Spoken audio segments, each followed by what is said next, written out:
यहाँ से आगे तो मार्ग ही नहीं है। तब तो केवल एक ही मार्ग बचता है कुश। आश्रम का मार्ग।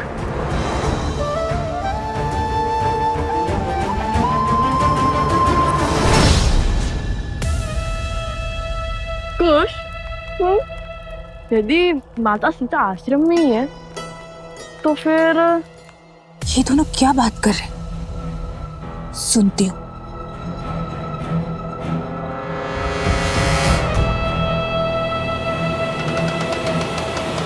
हो सकता है कि माता सीता भेष बदलकर आश्रम में ही रह रही हो और हमें ज्ञात ना हो। तो हमें ज्ञात कैसे नहीं होगा कुश? हो सकता है वो हमारे पास ही हो और हम उन्हें पहचान ना पाए हो। यदि वो आश्रम में ही है तो उन्हें कैसे खोजेंगे हम? माता सीता, माता सीता, माता सीता, माता सीता, माता सीता, माता सीता। ऐसे पुकार देके खोज लेंगे हम उन्हें। और इतनी करुण पुकार सुनकर शांत थोड़ी ना बैठेंगी वो। अच्छा, तुम्हें क्या लगता है तुम उन्हें पुकार दोगे और वे आ जाएंगी? तो कोई खेल थोड़ी है कुश।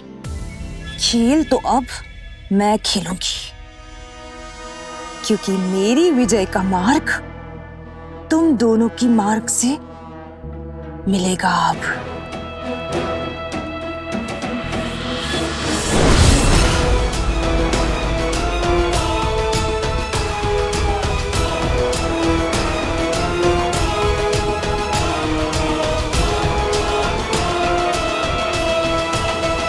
कुश, क्यों ना हम ऋषि भरद्वाज से ही पूछ ले, क्योंकि यदि माता सीता आश्रम में रहती है तो ये बात उन्हें अवश्य ज्ञात होगी। नहीं भैया, मेरा मन तो कहता है माता सीता आश्रम में ही होंगी।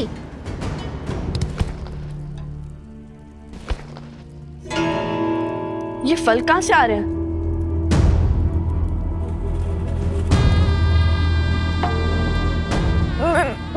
मेरे फल, मेरे फल।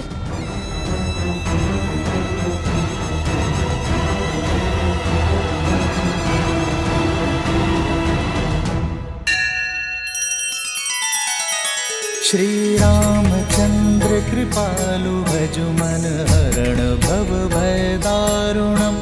नव कंज लोचन कंज मुख कर कंज पद कंजारुणम।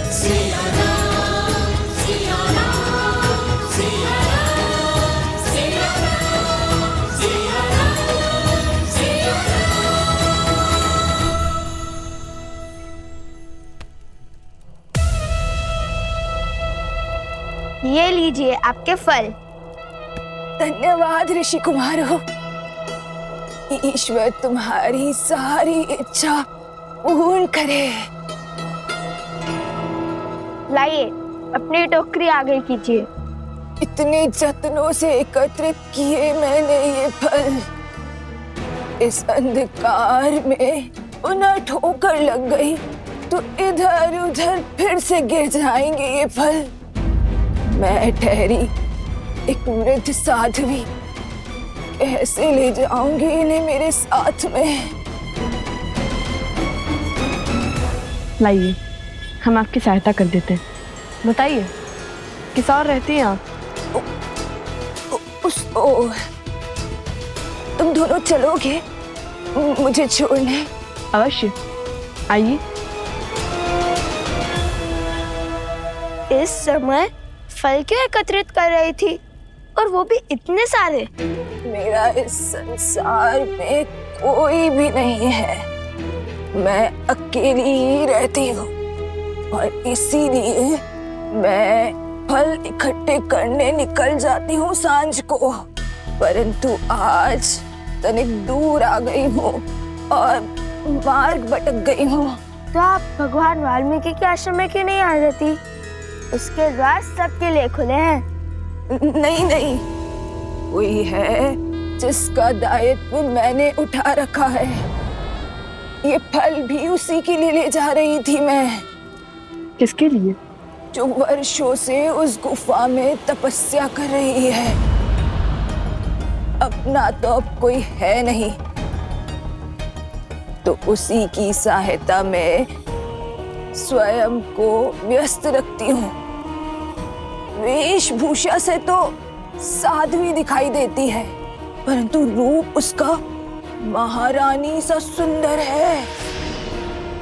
उनका नाम क्या है? नाम तो स्मरण नहीं आ रहा है, परंतु हाँ, इतना ज्ञात है कि उस बेचारी को उसके पति ने त्याग दिया था, अपने घर से बाहर निकाल दिया था। क्या नाम है उसका? सीता। हाँ, यही नाम तो बताया था उसने। मिल गई देवी सीता। अरे वो ध्यान में होगी। तुम दोनों कहाँ चल दिए? अपनी प्रतीक्षा के सुंदर अंत को देखने। माता सीता को ही तो खोज रहे थे हम। किंतु क्यों? हम आपको सब बता देंगे, परंतु पहले आइए, महादेव ने आपको हमारी सहायता के लिए भेजा है। शीघ्र ही माता सीता के पास चलते हैं।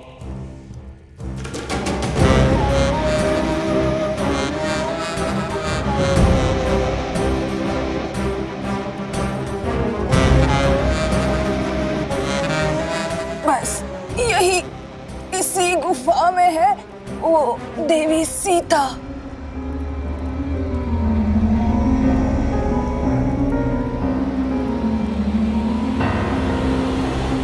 हम आ गए माता सीता। रुको कुछ। इस गुफा को देखकर लगता नहीं कि यहाँ बहुत समय से कोई आया है। वो सीता कहीं आती जाती कहाँ है? सदा तपस्या में लीन रहती है। हाँ, किंतु आप तो आती जाती होंगी ना? मैं तो वृद्ध हो गई हूँ ना, तो बस कभी कभी। भैया शीघ्र चलिए ना, अधिक समय नहीं है हमारे पास। चलो चलो, शीघ्रता से अंदर चलते हैं।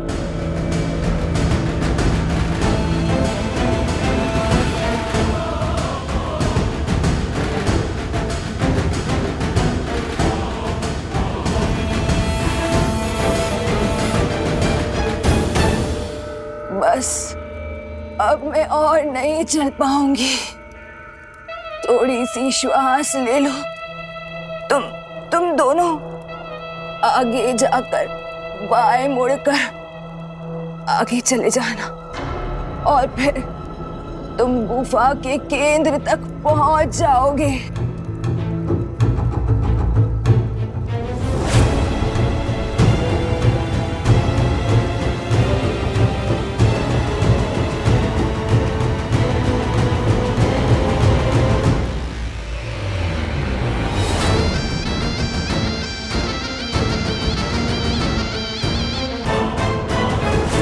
देवी सीता, माता सीता, देवी सीता कहाँ है आप?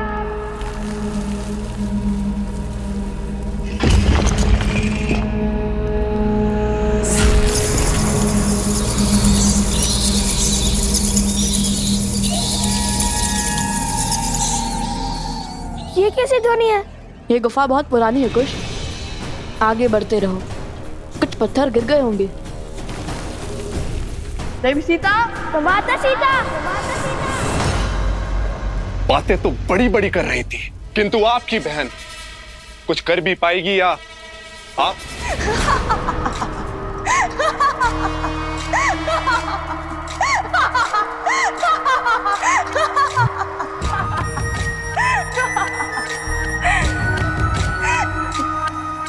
विश्वास नहीं हो रहा होगा ना कि जो कार्य वर्षों से 2 महाराक्षस नहीं कर पाए, वो कार्य एक स्त्री कर पाएगी।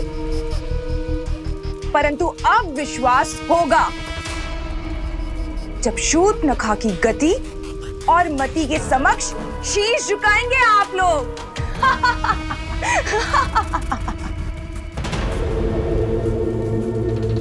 ऐसा क्या कराई हो उनके साथ? देवी सीता, माता सीता, माता सीता। चलिए भैया आगे चलकर देखते हैं। नहीं कुछ, मुझे नहीं लगता यहाँ पर कोई है। उस देवी ने कहा तो माता सीता अवश्य ही यहाँ होंगी। चलिए चलकर उन्हें ही यहाँ ले आते हैं। आगे का मार्ग वो ही बताएंगी।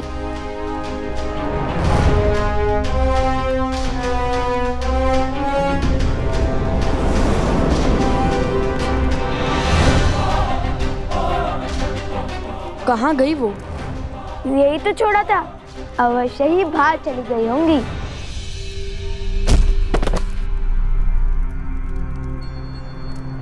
माता भीतर आइए। माता,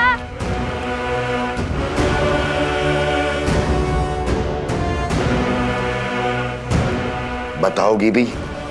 ऐसा क्या करके आई हो शूर्पणखा?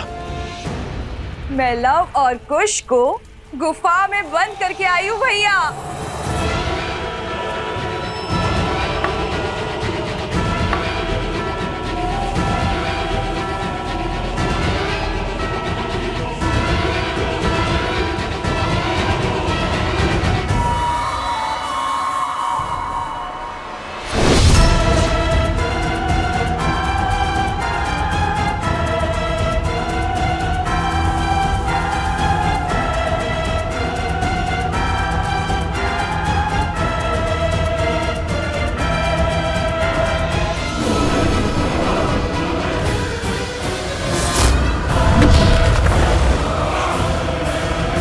वो दोनों मूर्ख बालक गुफा में बंद हो चुके हैं। गुफा में बंद करने से क्या होगा? हमें अपने राक्षसों को वहां भेजकर उनका अंत कर देना चाहिए। ऐसा कुछ करने की आवश्यकता नहीं है, क्योंकि वो दोनों मूर्ख बालक पूरी रात्रि गुफा में बंद रहेंगे और सीता को खोजने का समय खो चुके होंगे। और जब तक वो बाहर निकलेंगे सूर्योदय हो चुका होगा। और तुम्हारे हर संदेह का उत्तर मैं नहीं, लव और कुश की मृत्यु देह देंगी। तब तक के लिए तुम आनंद उठाओ शूर्पणखा के षड्यंत्र का।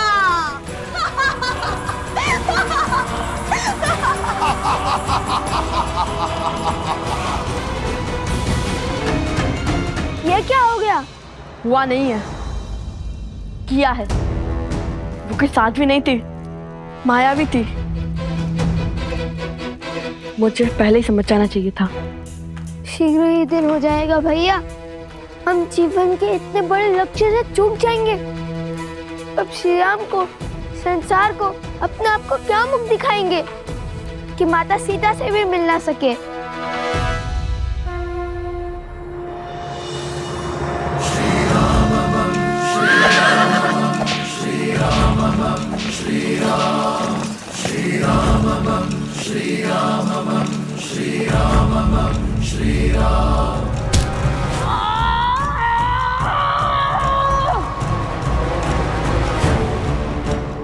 और मन लगा कुश, हमें आपसे निकलना ही होगा।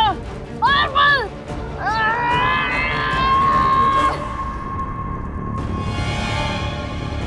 ये बटर तो लेकर नाम ही नहीं ले रहा भैया।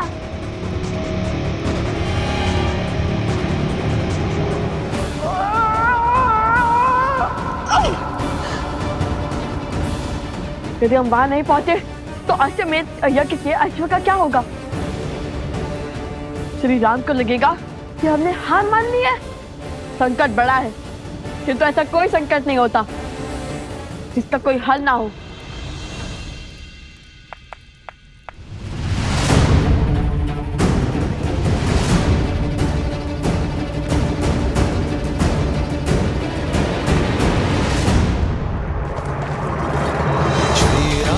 चंद्र कृपालु भजु मन हरण भव भय दारुणम पटपीत मानहु दड़ित रुचि सुचि नौमि जनक सुतावरम। प्रणाम प्रभु।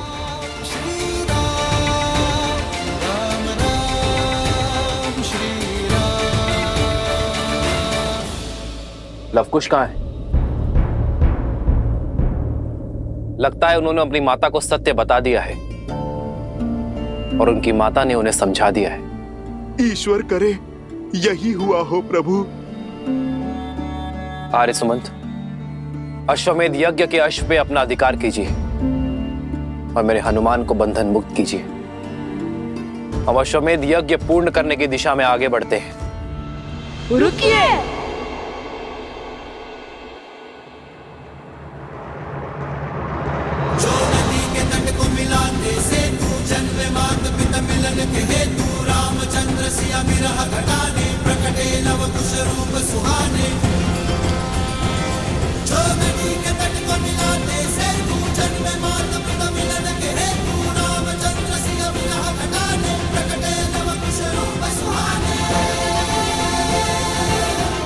प्रणाम महाराज।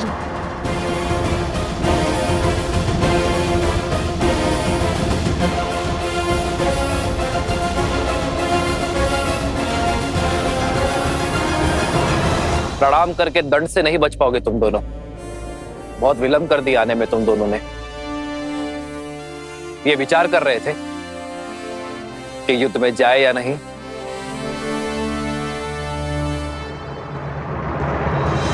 कुछ समाधान ना चुप बैठने से मिलेगा और ना ही सीधा सोचने से।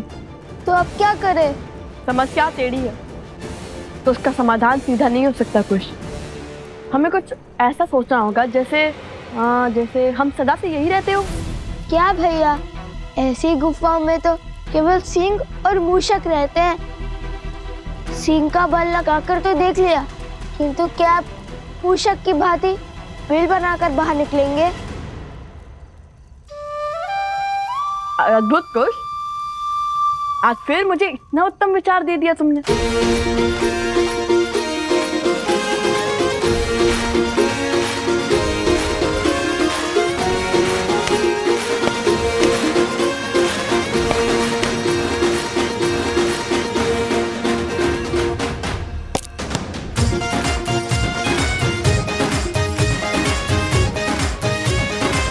अरे भैया, भूमि के नीचे खोदने से तो 3-4 अश्वमेध यज्ञ संपूर्ण होने के बाद ही बाहर निकलेंगे। बाकी सब दीवारें परसों से यहाँ हैं, किंतु ये दीवार नहीं है। यदि हम इसके नीचे मिट्टी खोदेंगे तो ये ऊपर के पत्थर नीचे गिर जाएंगे, तो ये और नीचे जाएगा, जिसके कारण ये ऊपर के पत्थर नीचे आ जाएंगे।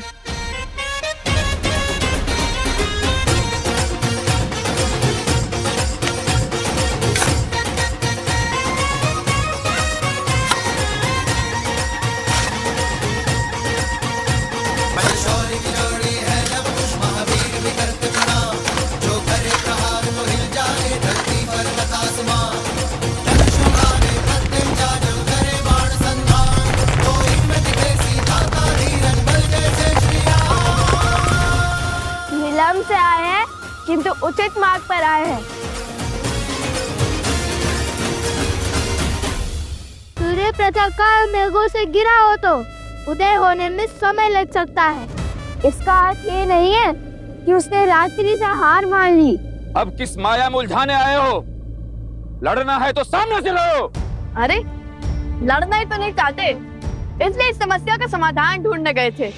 इस समस्या का एक ही समाधान है, तुम अपनी हट और अश्वमेध यज्ञ का अश्व दोनों छोड़ दो। नहीं श्री राम, इस समस्या का समाधान है देवी सीता।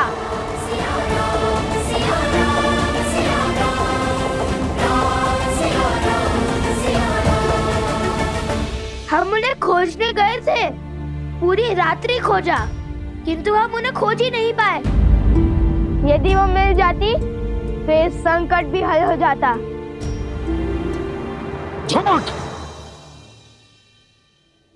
महाराज, मुझे पूर्ण विश्वास है कि इन दोनों ने ही पूरी रात्रि अपनी माया का प्रयोग कर हमारे शिविर पर आक्रमण किया है।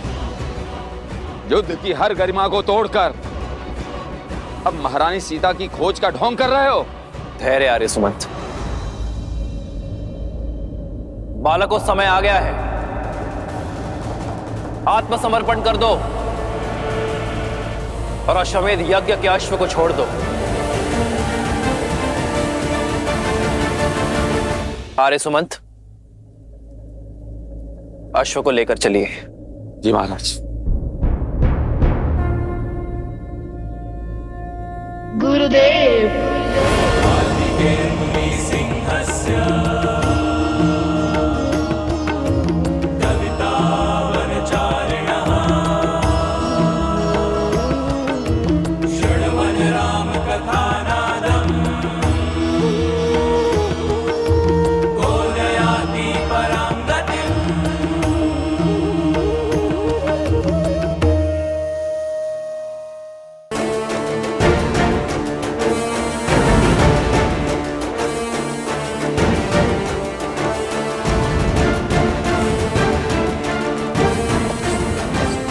रुकिए महाराज।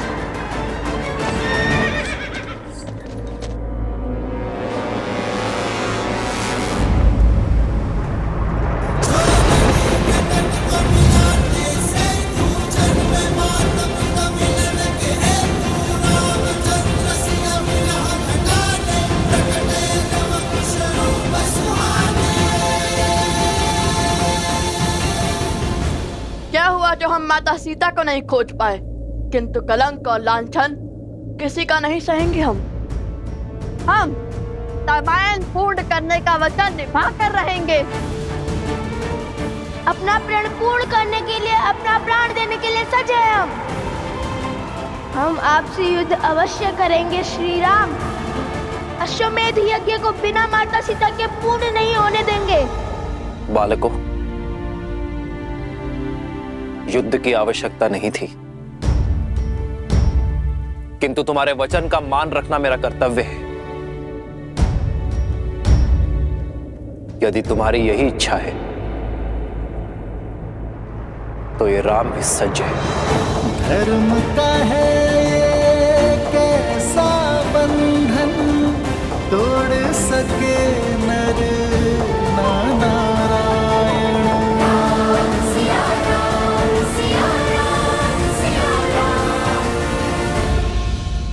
महादेव, मन अत्यंत विचलित हो रहा है।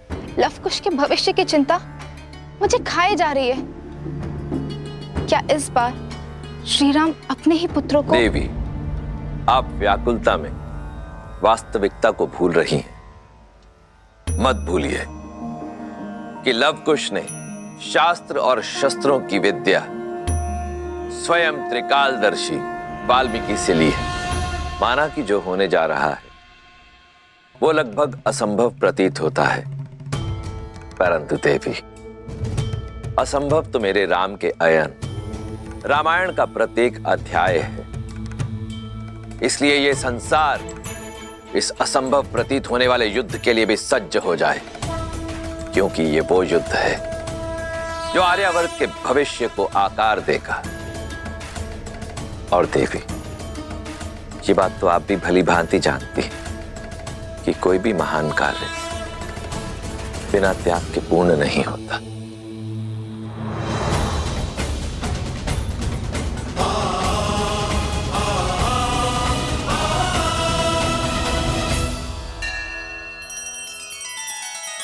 श्री रामचंद्र कृपालु भजु मन हरण भव भय दारुणम।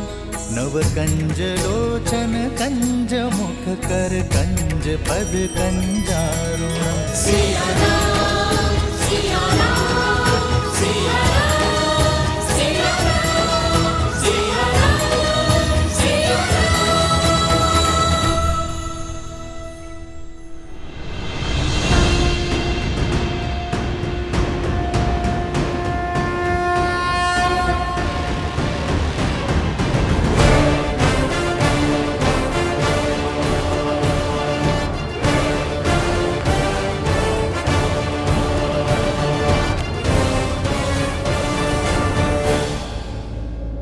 सुमंत जी, हमने चुनौती स्वीकार कर संसार के सबसे सुंदर गाथा की अपूर्णता को ललकारा है। रामायण को पूर्ण करने का बीड़ा उठाया है।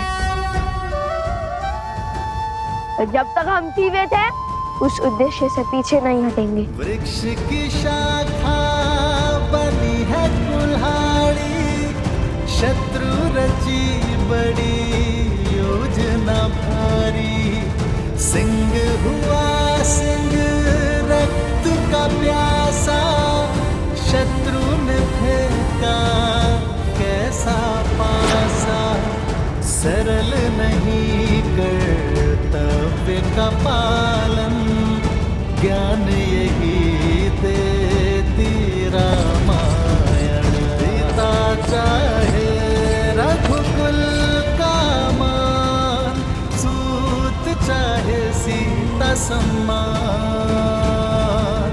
भावों का ये है विचित्र संग्राम, जाने न सीता जाने न राम। प्रभु, आज तक आपके कही हर बात का अनुसरण किया है मैंने, बिना प्रश्न किए आपका आदेश माना है। इस संसार में ऐसा कोई बल नहीं जो मुझे आपके विरुद्ध करने का छल कर सके। किंतु आज अयोध्या का मान, हमारे ध्वज का सम्मान दांव पर लगा है, जिसकी रक्षा करने का दायित्व आपके पिता महाराज दशरथ ने मुझे भी सौंपा था। प्रभु, आप साधारण नहीं हैं, और ये सत्य को हम सब जानते हैं। जिसके हृदय में इतनी उदारता हो, इतनी दया हो, जो मंथरा रावण जैसे पापियों को क्षमा करने का साहस रखे, उन्हें भी अंतिम अवसर थे, वो साधारण हो भी कैसे सकते हैं। परंतु प्रभु, ये दोनों अफसरों की क्षमा की हर सीमा को लांघ चुके हैं, इनका अंत ही न्याय होगा। आप बार बार इन्हें अवसर का उपहार दे रहे हैं। कहीं उनके कारण भारतवर्ष अयोध्या की शक्ति को कम आंकने की भूल ना कर बैठे, संसार में यह संदेश ना चला जाए कि अयोध्या पर आक्रमण करना बहुत सरल है, क्योंकि महाराज श्री राम के भीतर करुणा का सागर है। जो शक्तियां कौशल के धर्म प्रचार को रोकने में जुटी है, कहीं वो इस भ्रम में ना पड़ जाए कि आप अपने शत्रु को बार बार अवसर देते हैं। अयोध्या चट्टान से भी प्रबल है, एक चोट में कोई हानि नहीं होती, किंतु बार बार जब उसी स्थान पर चोट पड़े तो उसका टूटना स्वाभाविक ही है। नीति शास्त्र भी तो यही कहता है। प्रभु, शत्रु को केवल एक बार सुधरने का अवसर मिलना चाहिए, और ये दोनों वो अवसर गवा बैठे हैं। इनकी मृत्यु ही संसार के लिए उदाहरण बनेगी।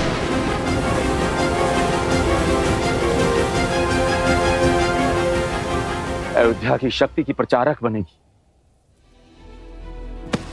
यदि मेरी भक्ति अयोध्या के लिए सत्य है, आज आप उस सुमंत की बात नहीं टालेंगे, जिसने आपके जन्म से लेकर अब तक आपकी उपस्थिति को उत्सव की भांति मनाया है, जिसने खेल में ही नहीं प्रशिक्षण में भी आपका साथ दिया है, जिसने भारी मन से आपको वन गमन के लिए विदा किया था। आज आपके भाइयों और मित्रों की जो दशा है, उसके कारण ये दोनों ही हैं। अंत कीजिए इनका और जगाइए उनको उनकी मूर्छा से।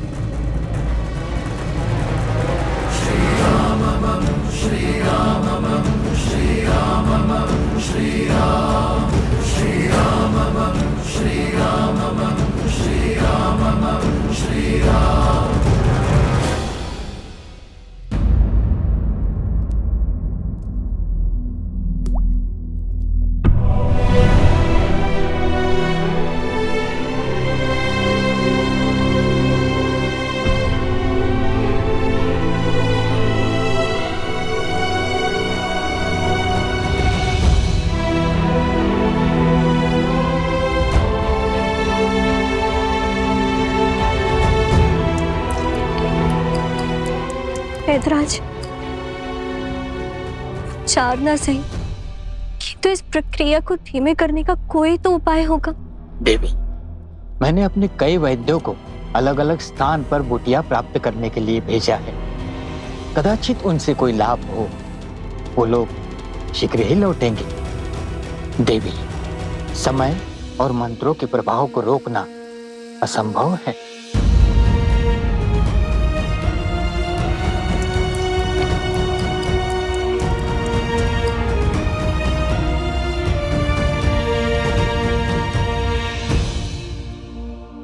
मानवी, श्री राम के होते हुए चिंता कैसी? वो अपना वचन अवश्य निभाएंगे।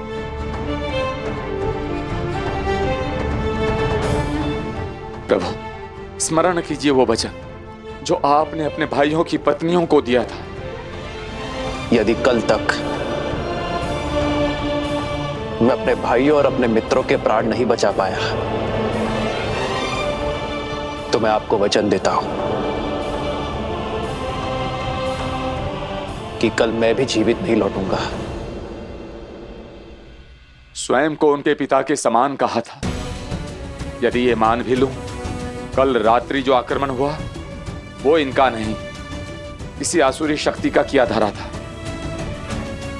किंतु यदि इन्हें एक और अवसर दिया गया तो ये आसुरी शक्ति को और प्रबल बना देंगे। प्रभु,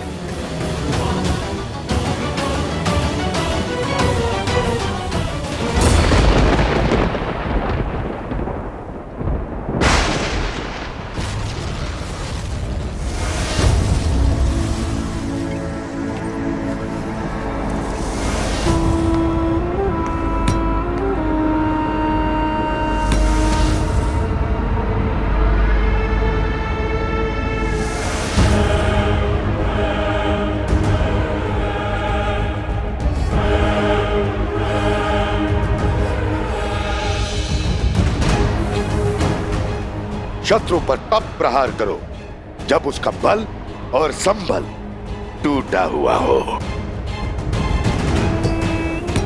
ये युद्ध की सबसे उत्तम नीति है।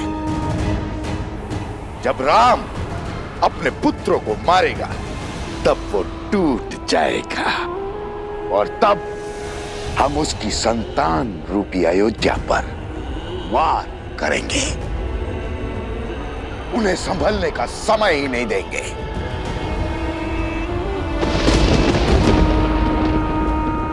और यही वो स्थान है जहां से हम आक्रमण आरंभ करेंगे।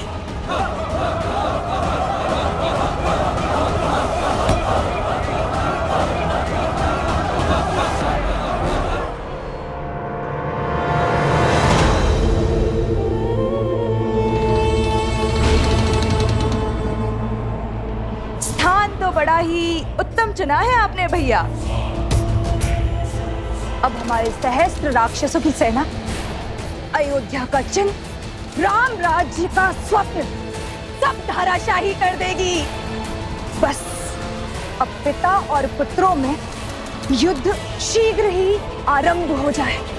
जीते चाहे कोई भी, विजयी तो हम ही होंगे। बस अब इस युद्ध में कोई बाधा ना बने। प्रभु, निर्णय की डोर आपने थाम रखी है। यदि आज अपने ही पुत्रों की मृत्यु का कलंक आप पर लगा तो भगवान का ये भक्त प्रभु चुप नहीं बैठेगा।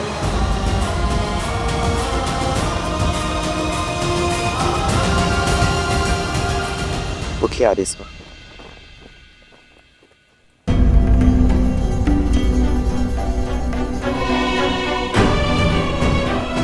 यदि लव और कुश को अंत करने के पश्चात प्रभु को सत्य का ज्ञान हुआ तो प्रभु स्वयं को कभी क्षमा नहीं कर पाएंगे।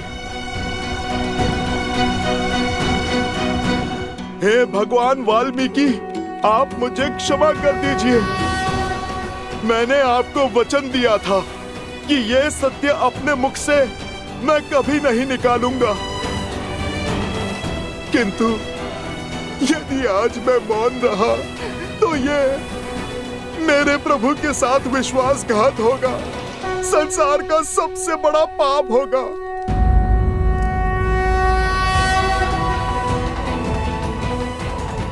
जब प्रश्न मेरे प्रभु की प्रतिष्ठा पर हो तब ये हनुमान हर वचन हर सौगंध, हर संबंध से परे है। समय आ गया है कि मैं वचन की बेड़ियां तोड़ मेरे प्रभु को सब सत्य बता दूं। उन्हें कौशल राज्य के आने वाले कल से प्रभु को मिलवा दूं। ये देखिए भैया,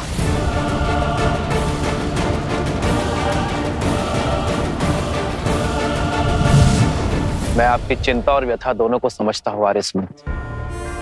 आपने अपना संपूर्ण जीवन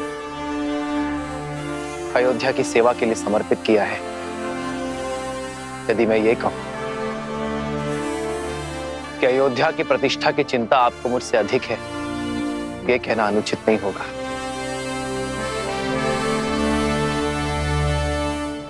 इन बालकों को इनके किए का दंड अवश्य मिलेगा। श्री राम श्री राम श्री राम। इनकी कथा अयोध्या को कलंकित नहीं करेगी आर्यसमंत। श्री राम, उठाइए अपना धनुष और कर दीजिए सुमंत जी की इच्छा पूर्ण। कर दीजिए लव कुश का अंत।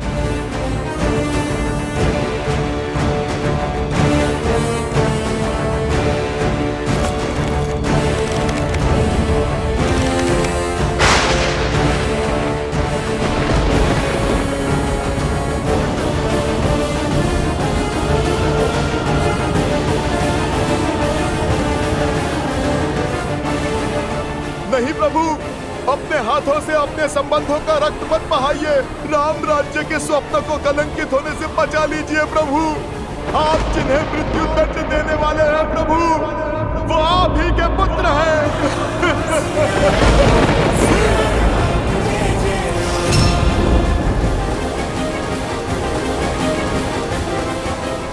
नहीं, ये नहीं हो सकता।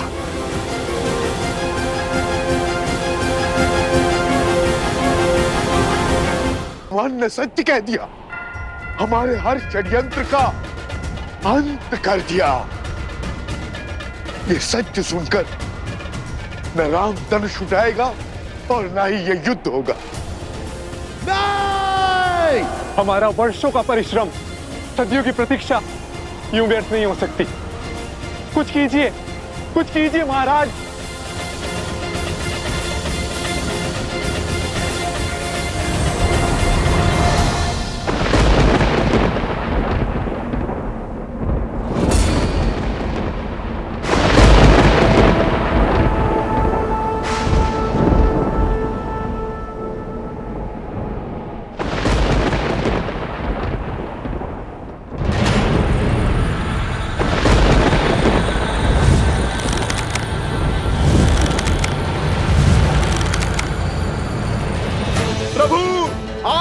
कीजिए ये युद्ध, त्याग कीजिए ये अस्त्र। प्रभु मत कीजिए ये अनर्थ। प्रभु रुक जाइए।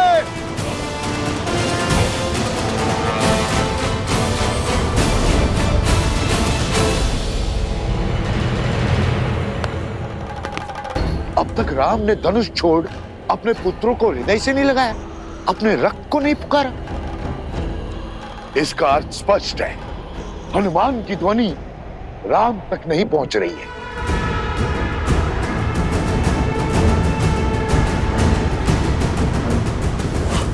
मेरी ध्वनि प्रभु तक क्यों नहीं पहुंच रही? रुक जाइए प्रभु श्री राम, प्रभु श्री राम, प्रभु श्री राम। रुक जाइए प्रभु श्री राम, श्री राम। लवकुश, तुम मेरी पुकार सुनो। प्रभु श्री राम तुम्हारे पिता हैं। रुक जाओ लवकुश, रुक जाओ लवकुश।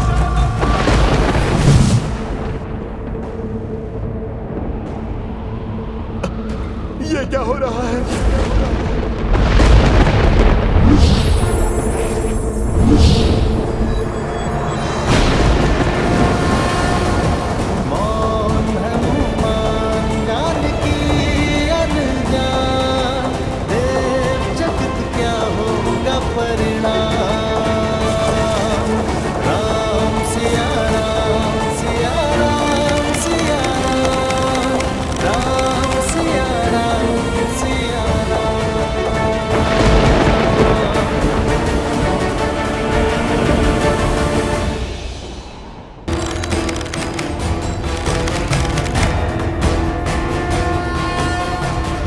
अवसरों की बेला का अंत हुआ बालकों।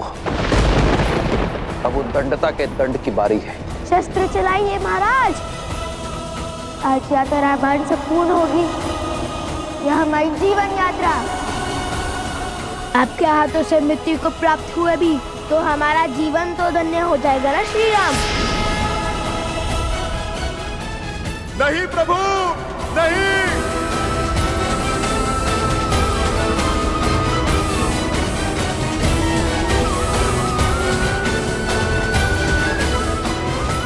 नहीं प्रभु, नहीं।